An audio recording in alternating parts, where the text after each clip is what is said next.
Hey, RiverRun. This is another digital installment of our post-film Q&As. I'm Chris Holmes, senior programmer here for the festival, and I'm joined by a couple of filmmakers from the Desiring. Um, Below me on the screen, we have director Byron Lamarque, and then to my off to the side is Graham Pritz-Bennett, who is the screenwriter and producer as well, or screenwriter? Yeah, we both shared the kind of producer role, and I'm the cinematographer as well. Okay, And so Byron is screenwriter and the cinematographer. editor. I did not realize that. Yeah, so it's a very big joint project between Byron and Yeah. I. And thank you all for joining us, by the way. And I'll just talk about, I guess, first of all, you're in the UK, Graham, by way of Yes, Winston-Salem. yes, Byron, you're in LA at the moment by way of South Africa and Vancouver. That's correct. Yeah, Vancouver, Canada. Yeah. So talk about just how does and this we met cocktail in come Vancouver. together in the first place, the two of you? Well, Graham, you want to tell the story of us meeting? Yeah, the very romantic tale, buddy. So I lived in Vancouver for 6 years, and I was getting my master's up there. And Byron was he taught at the film school there, and he had a small production house. And we kind of crossed paths because he was mentoring someone doing a film project at my master's program. And we just kind of got to chat, and he liked my writing, and he liked my kind of presence on set. I think we worked well together. We did a lot of commercial work and music videos and shorts, and yeah, and then actually the seed of this story, The Desiring, actually, man, I had this, it was a kind of a what if idea about in 2011, and we decided to kind of make a short film in 2012 or 2013. I can't remember, it's so long. And then we decided to make a feature after that. And yeah, it's just kind of we've been working ever since and on various projects and whatnot, even though like we've been moving different countries and kind of still kept in touch. So Yeah, it was a great pitch. anything? That No, it was story great. checks out for you, Yeah, Byron? no, it was a great pitch. Graham was like, I've got this idea. And I said, well, that sounds great. Let's make that. And so it was one of those nice situations where we could just go to camera because we both felt really excited about it. And it wasn't a particularly big film to make as a short. And so we shot the short, and we both thought it turned out really nicely. And then Graham had bigger aspirations for it. Yeah. Yeah. And being, having done a lot of traveling and living in different places, had you always both intended for the film to be shot here in Winston-Salem, or that was actually kind of a happy accident because I was writing it originally in Vancouver. And then we were just kind of going back and forth with edits and kind of weren't like 100% happy with. And I was pulling from a lot of my kind of like Southern Gothic kind of trends and things that kind of I resonated with and with my upbringing in North Carolina and Winston specifically, and just kind of the characters I knew and people I knew. And it was kind of hard to translate it from the Vancouver area. But then, my work permit expired, and I moved back to North Carolina, and I said, you know what, I'm going to re-envision this and we'll do it in Winston-Salem. We'll have, a lot of more familiar kind of locations. And I think the story fits best with down south. And so it's just kind of it's one of those things where it just kind of happened, and I think it worked out perfectly. Yeah, I can't imagine now the film being anywhere else, being shot anywhere else. How much time did you spend here, Byron, pre-production and before shooting, to get kind of the lay of the land, so to speak? Well, it's funny because I was sort of flying backwards and forwards because we had a couple sort of, let's start shooting on this date, and then things kind of, didn't come together. So I think I ended up flying down there like 3 times. Yeah, Okay. you came down a few times, and then I think right before we shot, you lived with me for like 2 or 3 months, maybe. So it was like we kind of had a nice incubator for a little bit, and that was really nice. Kind of being with Byron, kind of really kind of intensely right before we filmed to kind of really kind of make sure we went through the story as much as we could, and and kind of get the lay of the land and kind of get Yeah. the ducks in a row sort of thing. Well, it's an interesting kind of combination of artistic elements and styles and points of view. I mean, as you probably both know, there's a lot of superb films that have been made in this area and about the South and North Carolina, but none of them kind of feel like The Desiring does. It definitely has a distinct, it shoots Winston-Salem and North Carolina in a way that I don't think I've seen happen before. It's got almost like this Italian or Italian new wave kind of feel to it, like a Antonioni-esque look and vibe. So talk a little bit about how maybe Byron is more responsible for transforming the way the South looks and is depicted. Yeah, well, I think when you find someone that you want to tell a story with, I think a part of that relationship is having a similar kind of taste in movies. And I quickly discovered that Graham and I really appreciate the same films, the same aesthetic. And Graham ended up shooting the movie, because I was so impressed with the work that he was doing with the camera. And this was work that he was doing in Winston-Salem. So, yeah, I mean, it's interesting you mentioned Antonioni, because, yeah, he was formative in my film education. I just love his films. I love his aesthetic. And when I saw the work that Graham was doing, it had that feeling, which was just a wonderful experience to know that your collaborator who was going to be operating the camera had the same visual aesthetic that you just, wanted to always lean into.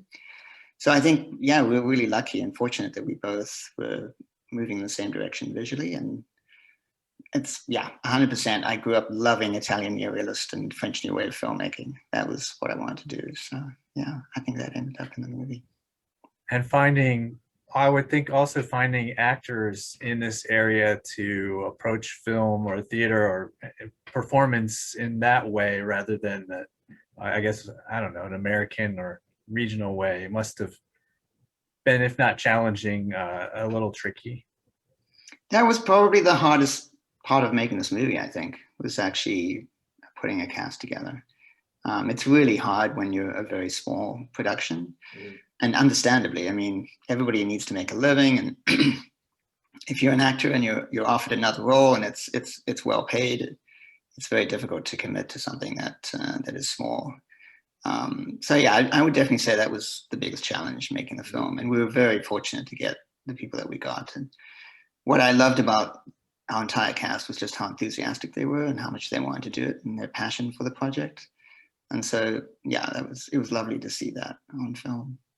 And how did that, I mean, in what order or which piece fell in first as far as the cast? Was there one that you were kind of had in mind as you were writing, or? I mean, I think we had the characters kind of written, and they kind of developed on the page for a bit, and then but we also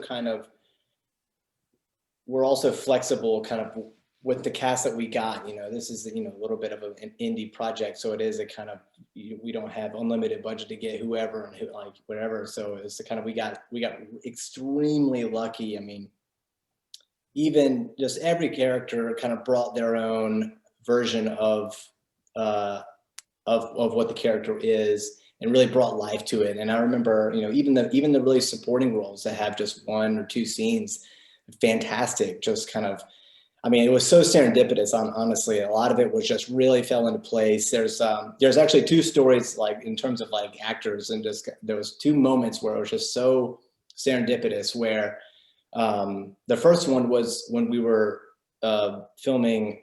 So Randy Spence, who played John, the father, and we were filming him, and he had his breakdown in the kitchen in the River House, and I remember that moment where I was watching Randy work, and I was watching Randy take the words off that I've written and take it to a new place. And, and every actor did that, but I remember there was just that moment, that scene where, oh, he did something different, and he took it where even beyond my expectations in a good way. It's not like he did something, bad that I didn't want him to do. It was like, oh, he he definitely like superseded anything that my expectations were of that scene, and I loved it.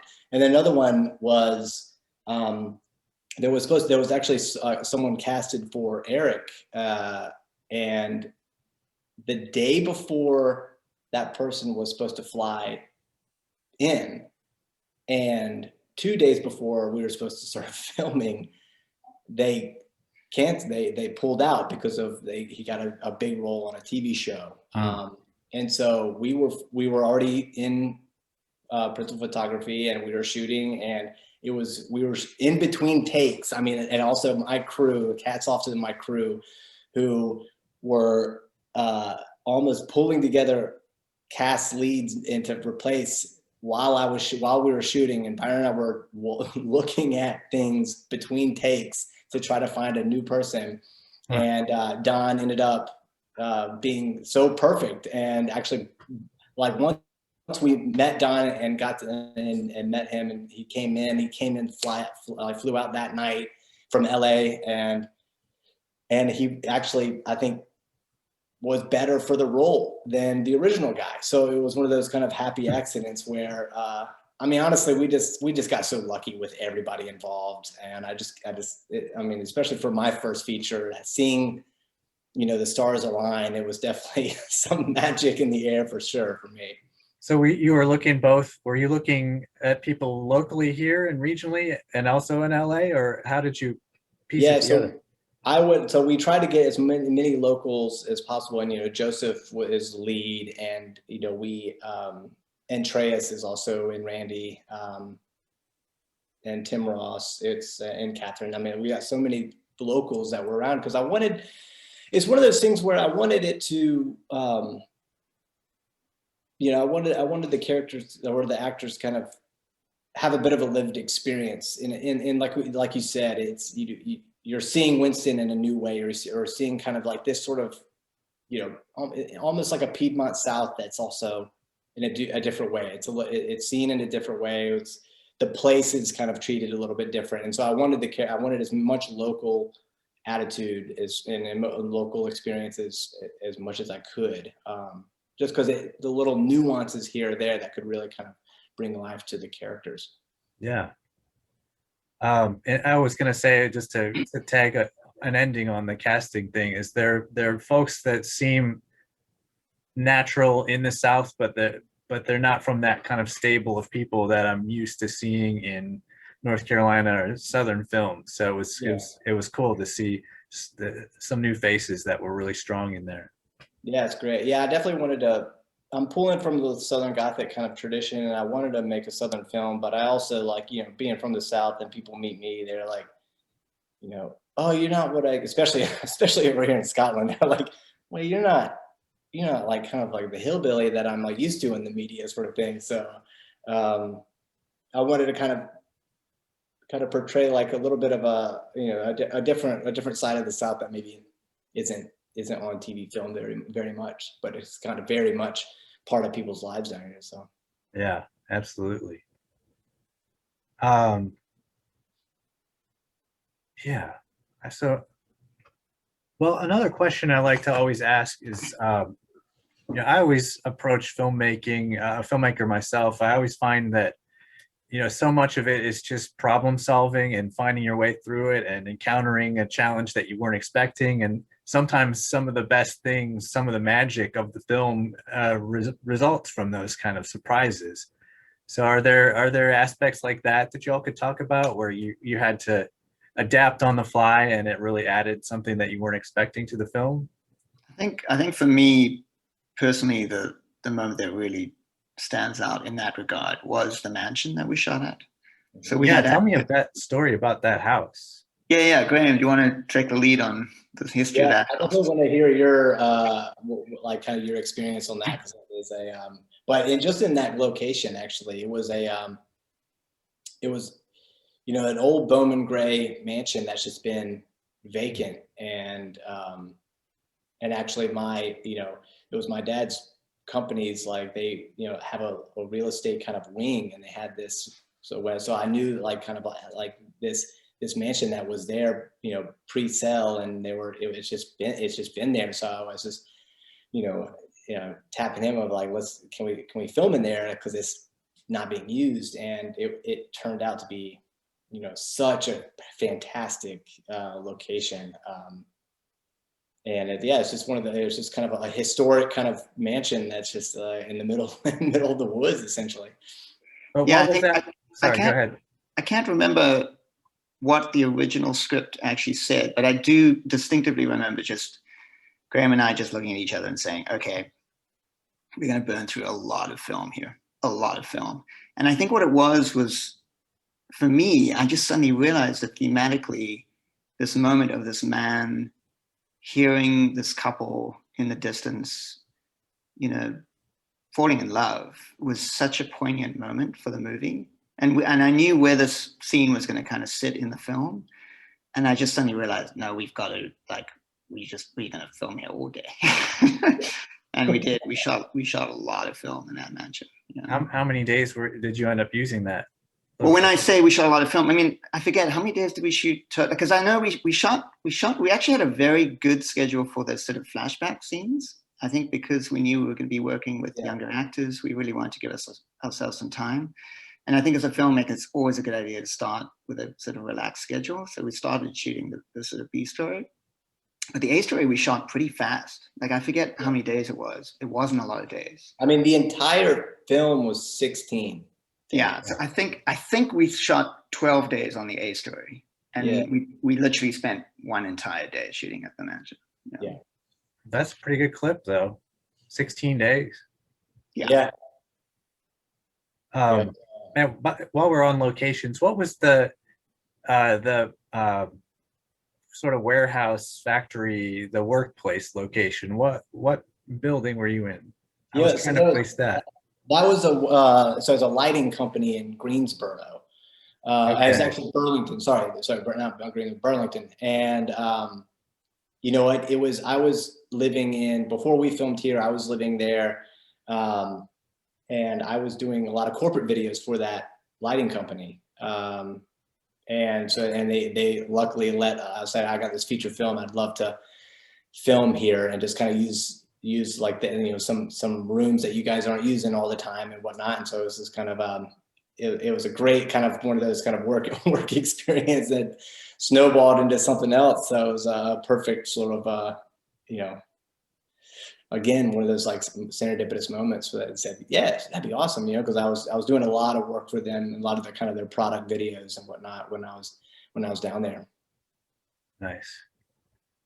And so what has it been like? I mean, when did you finish the film, and was it in the middle of COVID that you were sort of wrapping things up, or how has this pandemic sort of affected your bringing the film into the world and your strategy there and those types of things? I think in some ways, COVID just resulted in everybody living at home. And so in some ways, I think it helped focus our attention because, certainly for me, I suddenly was like, I'm just going to dive into this material. And I think strategically, we had some conversations, Graham and I, about what it meant to launch a film or try to launch a film in the middle of a pandemic. It's a very different landscape, obviously, than you're accustomed to. It's such an organic process when you make a film. You write it in one state of mind, and by the time it is in front of people's eyeballs, the world has shifted, the world has changed. Yeah. And it's always really interesting to think about the films that really land. It's quite a miraculous thing that they do, considering the gap between conception to the film actually being on the screen. So it'd be interesting in retrospect to think about the ways in which this moment in time, helped and hindered various films, including our own. Yeah, well, because also you don't quite know what the film is until the eyes of the audience interact with it, and so being kind of robbed of that, it's a very Absolutely. I mean, I'll never forget the first time I ever made a movie and watched it in the theater with 200 people. And it was such a surreal experience because it was like all of these people were inside my head. I was a writer-director on it. And this thing that had only been in my head was suddenly a public image that people could engage with. And you're right. You learn so much about the film when you can sit with other people and you just can feel whether or not they're in the movie. And so, yeah, that was a challenge, not having an opportunity to actually put, 10, 15, 20 people in a room together and have them watch the film with us. So you didn't get to do any kind of work in progress or test screenings at all? We did, but they all tended to be with very small gatherings. Yeah. Yeah. And it was all like, because it was COVID, it was all kind of individuals. We would we did 2 rounds of feedback. We did one kind of the first feedback last year, and it was maybe, I think 4 people, just kind of 4 or 5 key voices, and then dealt with their feedback, and then did one more round with a little bit broader. But yeah, it wasn't a big solid group within it. There's a bunch of individuals around the world, whether it's like in the UK, States, or Canada. It's kind of everybody. So it was all kind of individual. So it was post-production was such an interesting process, because we would work on it, sit on it, and then hold it. Every time we came back, it was always completely fresh eyes and fresh insights, and things would happen that would develop the story in a way that kind of we didn't expect. And it definitely, like Byron said, this COVID helped us focus and decided we just got to get this thing done, and kind of actually gave us that sort of dedicated time to kind of finish it up. Nice. So if I could throw a question to both of you, if you could each talk about maybe one thing, whether it's a sequence, a scene, a line of dialogue, maybe one thing in the film that you're most proud of as a director or a cinematographer or an artist in some way. Wow. A big question. Or a few things. I don't know. Let me get back to you. No, let me think. Byron, you come in. Yeah. So, definitely, I think the mansion scene is something that I really feel. I remember on the day being really excited about the work that Graham was doing with the camera, and the visuals that we were getting. But it was one of those, because there was no real planning. It really had to come together in the edit suite, and yeah, I think in the end, that's one sequence that I think I'm quite proud of. It's just how it all came together in the edit suite, putting that scene together. Because, as I say, thematically, it was really an important moment, and I think we were able to convey visually and through the sound design, etc., what was actually happening on a very sort of deep thematic level for those characters. So I was really happy with how that sequence turned out. Yeah. Trying to think of stole mine, man. I love that scene, and just the shot with the pool and everything. But in terms of dialogue, I was talking to Byron earlier, actually. It's so short, and but I don't know why I love it so much. I think it's some of my favorite shots, and it's just a small little sequence, and it's when Randy, who plays John, is in the truck talking to his son, young Richard, when he's eating a donut. Shout out to Krispy Kreme donuts. And Randy just talks about, it's like, oh, it's a shame you're just going to get hungry again. You always get hungry. And I don't know why, but that line and the way that scene unfolds and the way Randy it's so subtle and it's just so perfect. And for me, that just kind of it just sums up the movie for me, at least, kind of this idea, this sort of human, it's just so human, always to be kind of never satisfied. And there's we have to there's a little bit of a sadness to that, even if we're enjoying that donut, there's a little bit of sadness that we're just going to get hungry again. And I think, and the way the sun was hitting, honestly, shooting out there, and the way the sun was hitting at the time, and the way just kind of everything just the aesthetic of the old truck, and just I don't know why, it's just it always come back to it. So, and then another one, sorry, I have now two because it is, but when the sequence actually when Richard is kind of in this like state of reflection in that sort of like lighting testing area. And you have the flashbacks of young Richard discovering his, father has committed suicide, and the sound design and the lighting and just the whole sequence, that whole sequence, I'm really proud of how like kind of the editing and everything kind of turned out. Nice. Yeah, one thing I should mention is that it was quite an unusual edit process because we were lucky enough to work with Sarah, who did the music, at the very early stages of the edit. Like she gave us just a library of amazing sounds.